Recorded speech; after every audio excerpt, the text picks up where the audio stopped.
স্বাগতম ছাত্রছাত্রীরা, welcome to my channel the Bong English. আজকের এই ভিডিওতে আমরা ইংরেজি গ্রামারের joining into complex sentence using noun clause or nominal clause, noun clause বা নমিনাল ক্লজের জয়নিং ইনটু কমপ্লেক্স সেন্টেন্সের জয়নিং শিখবো। আমরা এর আগের ভিডিওতে অ্যাডজেক্টিভ ক্লজ দিয়ে জয়নিং বা রিলেটিভ ক্লজ দিয়ে জয়নিং এবং অ্যাডভার্বিয়াল ক্লজ দিয়ে জয়নিং শিখে নিয়েছি। আশা করবো তোমরা সেই ভিডিওগুলি দেখে নিয়েছো। যদি না দেখে থাকো অবশ্যই ভিডিওগুলি দেখো, তার লিঙ্ক ডিসক্রিপশন বক্সে দিয়ে দেবো, বা সেই ভিডিও আমার চ্যানেলে রয়েছে, অবশ্যই দেখো। তারপরে এই নাউন ক্লজ দিয়ে জয়নিংটা, এই ভিডিওটা দেখো। তো আজকে যেটা শিখবো নাউন ক্লজ দিয়ে জয়নিং ইনটু কমপ্লেক্স সেন্টেন্স। তো চলো শুরু করা যাক। তো আমরা জানি যে কমপ্লেক্স সেন্টেন্সে মূলত দু বা দুইয়ের বেশি ক্লজ থাকতে হবে, এবং এই দুটো ক্লজকে আমরা কোনো লিঙ্কার দিয়ে যোগ করব। সেই লিঙ্কারগুলো কী কী, নাউন ক্লজ দিয়ে যে সমস্ত লিঙ্কারগুলো আমরা ব্যবহার করব সেগুলো আমরা দেখে নেব। যেমন দেখো, এখানে লিঙ্কার কী ব্যবহার হতে পারে? হু ব্যবহার হতে পারে, হোয়াট। আমি আশা করবো তোমরা এই লিঙ্কারগুলো খাতায় লিখে নেবে। হোয়াট মানে এখানে কিন্তু যেটা দেখবে, আমরা তো সবসময় বাংলা দিয়ে ভাবি, হোয়াট দিয়ে যখনই ব্যবহার হবে তখন আমরা মুখে বলবো যেটা। দ্যাট, তারপর হচ্ছে দ্যাট মানে কিন্তু এখানে যে, মুখে বলবো যে। হোয়ার, যদি কোনো জায়গার নাম থাকে, মূলত যেথায় বোঝাই যদি, তাহলে কিন্তু হোয়ার আমরা লিঙ্কার ব্যবহার করব। তারপরে হোয়েন যদি কোনো সময়ের সেন্সে ব্যবহার আসে তখন কিন্তু হোয়েন ব্যবহার করব। হাউ মানে হচ্ছে কীভাবে বা যেভাবে, যদি এই সেন্সে মানে আসে তখন আমরা হাউ ব্যবহার করব। তারপরে হোয়াই। তো এই সমস্ত লিঙ্কারগুলো আমাদেরকে মাথায় রাখতে হবে নাউন ক্লজ দিয়ে জয়নিং শেখার সময়। মূলত হোয়াট বা দ্যাট, এই দুটোই ব্যবহারই সব থেকে বেশি। আমরা মুখে বলবো দেখবে যেটা, আর দ্যাট মানে হচ্ছে যে। এইটা আমরা তো সবসময় বাংলা দিয়ে ভাবি, তো সেই জন্যই আমি এই যেটা বা যে রেফারেন্সটা বললাম। আচ্ছা, এরপরে নাউন ক্লজ বা নমিনাল ক্লজ এর জয়নিং শেখার মোট 5টা কন্ডিশান রয়েছে। দেয়ার আর 5 কন্ডিশনস বলতে পারো বা রুলস বলতে পারো of being noun clause or nominal clause. 1 number নিয়ম কি? 1 নম্বর নিয়ম হচ্ছে subject to a verb. 1 number নিয়ম কি বললাম? Subject to a verb. সেটা কি? যখন নাউন ক্লজটা ওই কমপ্লেক্স সেন্টেন্সটার সাবজেক্ট হিসাবে ব্যবহার হবে, মানে কি, ওই নাউন ক্লজটা সেটাই ওই কমপ্লেক্স সেন্টেন্সের সাবজেক্ট, মানে সেন্টেন্সটা শুরুই হবে ধরো ক্লজটা দিয়ে, লিঙ্কারটা দিয়ে, তখনই তাকে বলবো আমরা সাবজেক্ট টু এ ভার্ভ। একটা উদাহরণ দিয়ে জিনিসটা বোঝা যাক। যেমন ধরো, দুটো সেন্টেন্স আমি দিয়ে দিচ্ছি। ধরো you say something, full stop, it is meaningless.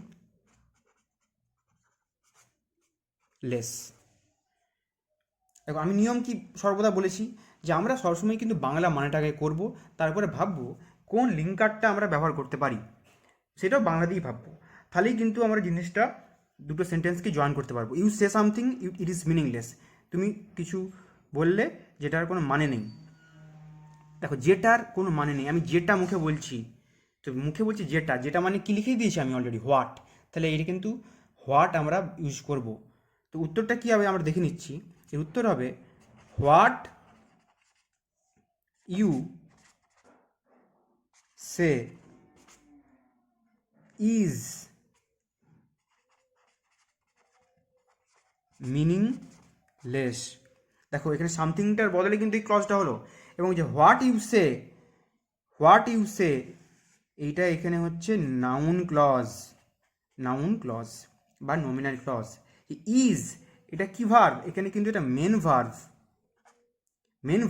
Is meaningless, এখানে কিন্তু এটা মেন ক্লজ। ইজ মিনিংলেসটা এখানে মেন ক্লজ, এবং এটা মেন ভার্ব, ইজটা হচ্ছে মেন ভার্ব। তো সেন্টেন্সটা শুরুই হলো হোয়াট ইউ সে, যেটা তুমি বললে তার কোনো মানে নেই। আর কিন্তু সামথিংটা দিচ্ছি না, এই সামথিং মানে তো এখানে হোয়াটের সেন্সটা কাজ করে যাচ্ছে, সেই জন্যই তো হোয়াটটা দিলাম। তো সেন্টেন্সটা শুরুই হবে লিঙ্কারটা দিয়ে, নাউন ক্লজটা দিয়ে, সেই জন্যই এটা কী বলে, সাবজেক্ট টু এ ভার্ভ। মানে সেন্টেন্সটা নাউন ক্লজটা নাউন ক্লজটা সেটা সেন্টেন্সের শুরুতে থাকবে এবং এটা সাবজেক্ট হিসাবে কাজ দেবে সেন্টেন্সটার। দেখো what you say is meaningless. তুমি কোনটা মিনিংলেস? কোনটা? যেটা তুমি বললে। তো যেটা তুমি বললে এখানে কিন্তু এটা সাবজেক্ট হিসাবে কাজ করছে, সেজন্যই এটাকে বলে সাবজেক্ট টু এ ভার্ব। তো এটা হলো rule number 1, subject to a verb. আশা করলাম তোমরা হয়তো জিনিসটা বুঝতে পারলে। না বুঝতে পারলে অবশ্যই কমেন্ট করে জানিও, আমি আবার বোঝাবো। 2 নম্বর নিয়ম অবজেক্ট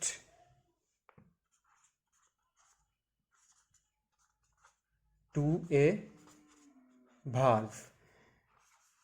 দেখো এখানে নিয়মের যেটা মনে রাখতে হবে যে নাউন ক্লজটা যদি ওই কমপ্লেক্স সেন্টেন্সটার অবজেক্ট হয়, নাউন ক্লজটা যদি ওই কমপ্লেক্স সেন্টেন্সটার অবজেক্ট হিসাবে ব্যবহার হয় তখনই কিন্তু অবজেক্ট টু এ ভার্ব হবে। একটা উদাহরণ দিয়ে জিনিসটা বোঝানো যাক। যেমন ধরো আমি একদম বলে দিচ্ছি যে I know that he is এ থিপ। আমি একদম জয়েন করেই দিয়েছি। তোমাদের হয়তো পরীক্ষাতে এরকম থাকতে পারে যে I know it he is A thief. দেখো জয়েনটা আমি করেই দিয়েছি, I know that he is A thief. এখানে যে that he is A thief এটা কি ক্লজ? এখানে নাউন ক্লজ। এবং দেখো এখানে এই যে আই নো, আমি কি জানি, সেই জন্য তার উত্তরটা কিন্তু যে সে চোর।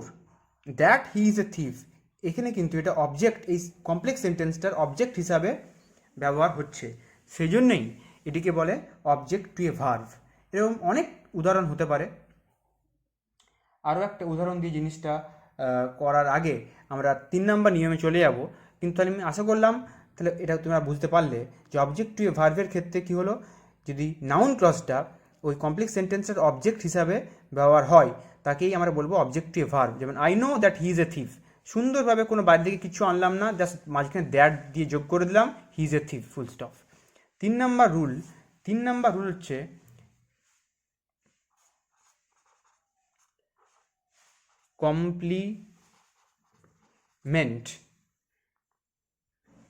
Complement two a preposition. Complement two a preposition, complement মানে কি? কমপ্লিমেন্ট মানে হচ্ছে পরিপূরক। কোনো প্রিপোজিশনের পরিপূরক হিসাবে যদি নাউন ক্লজটা বসে তখনই তাকে আমরা বলবো কমপ্লিমেন্ট টু এ প্রিপোজিশন। একটা উদাহরণ দিয়ে জিনিসটা বোঝানো যাক। যেমন ধরে নাও পরীক্ষাতে এরকম টাইপের জিনিস থাকতে পারে বা থাকবে যে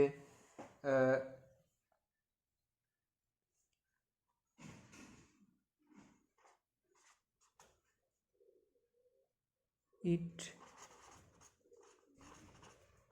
depends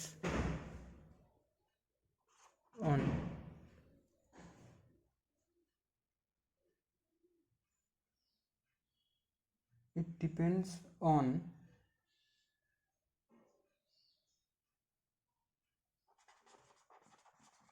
what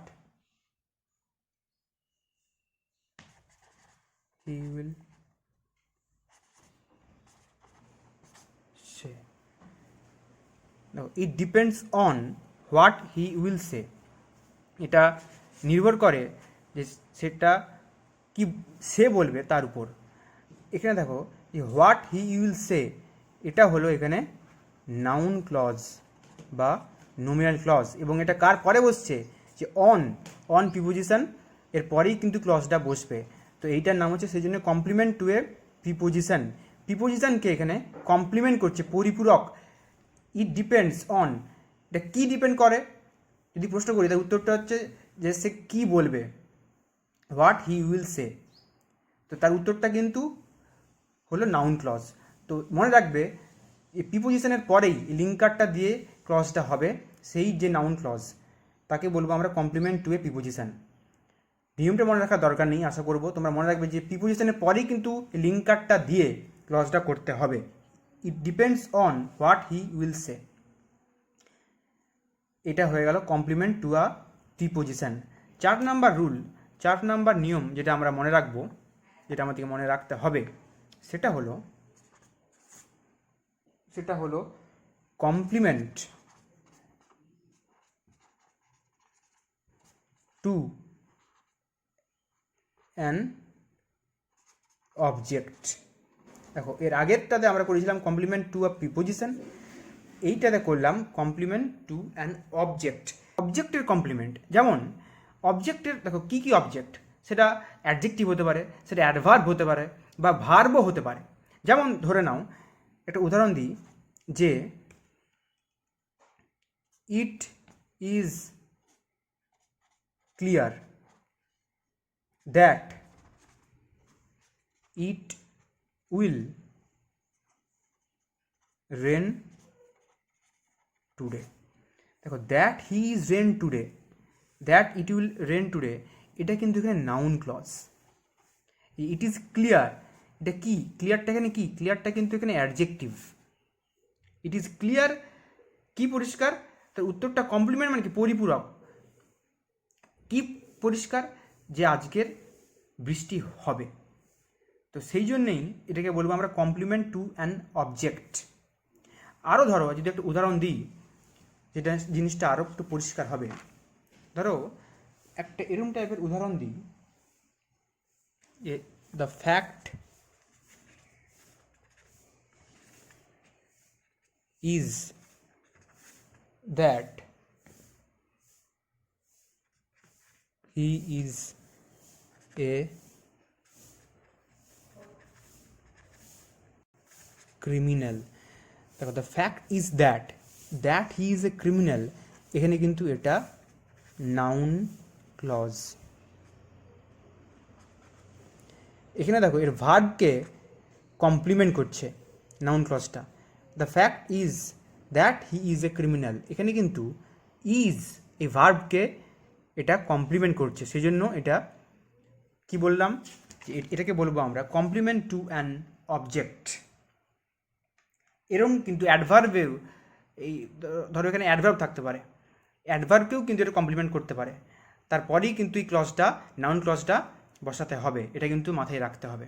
মুখে কিন্তু দেখো বলছি যে এটা পরিষ্কার, কি পরিষ্কার, যে দ্যাট, দেখো যে কিন্তু আমি লিখেছি দ্যাট মানে কিন্তু এখানে যে আজকের বৃষ্টি হবে, সেই জন্যই কিন্তু দ্যাটটা ইউজ করলাম। আশা করছি বুঝতে পারলাম, বুঝতে সমস্যা হলে অবশ্যই কিন্তু কমেন্ট করে জানাবো। 5 নাম্বার নিয়ম, লাস্ট নিয়ম, সেটা হলো noun in apposition. Noun in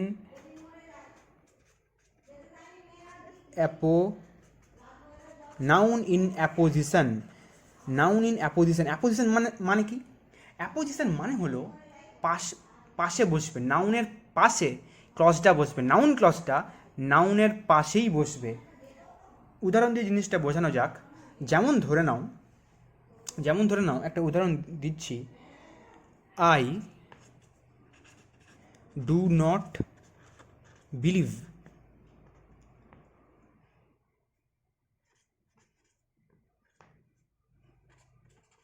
the rumour মানে হচ্ছে গুজব, দ্যাট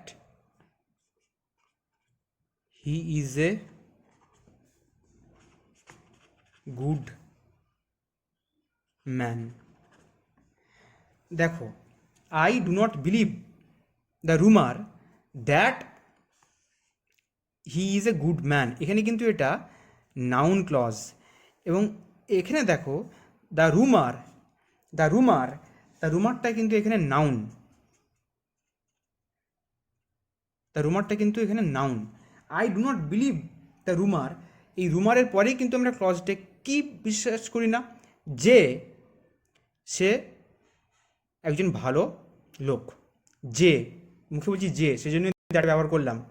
তো দ্য রুমারের পরেই কিন্তু ক্লজটা আমরা বসালাম, কোনো কিছু করতে হবে না। যেমনটি সেন্টেন্স থাকবে, যেমন পরীক্ষাতে ধরো এই দুটো সেন্টেন্স থাকবে যে I do not believe the rumour full stop he is a good man, শুধুমাত্র তোমাদেরকে দ্যাটটা যোগ করে ক্লজটাকে জয়েন করে দিতে হবে। এখানে তোমরা প্রশ্ন করতেই পারো যে স্যার এটা তো অনেকটা অ্যাডজেক্টিভ ক্লজের মতোই হয়ে গেল। হ্যাঁ, এটা অনেকটা অ্যাডজেক্টিভ ক্লজের মতোই দেখাচ্ছে। এখানে নাউনকে কিন্তু এটা কোয়ালিফাই করছে, নাউনকে কিন্তু মডিফাই করছে না।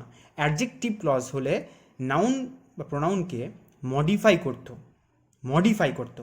এটা যেহেতু নাউন ক্লজ, সেহেতু এই রুমার, দেখো যদি আমরা বলি কি রুমার, যে he is a good man, রুমারকে কিন্তু মডিফাই করছে না এখানে নাউন ক্লজের ক্ষেত্রে। এখানে কি করছে, রুমারকে এই নাউনটাকে কোয়ালিফাই করছে, সেই জন্যই এটা হচ্ছে noun clause. So I do not believe the rumour that he is a good man. এরকম অনেকটা উদাহরণ দিয়ে জিনিসটা বোঝানো যায়। আমি আশা করলাম এই পাঁচটা যে আমি বোঝালাম, পাঁচটা যে নিয়ম, 5 conditions of being noun clause আর নোমিনাল ক্লজ, তোমরা সেটা বুঝতে পেরেছো। বুঝতে কোনো সমস্যা হলে অবশ্যই কমেন্ট করে জানিও। আমি আশা করব তোমাদেরকে আমি আরও সহজভাবে বোঝাতে পারবো। And if you are new to my channel, যদি আমার চ্যানেলে তোমরা নতুন হয়ে থাকো, do like, share and subscribe. Thank you from the Bong English.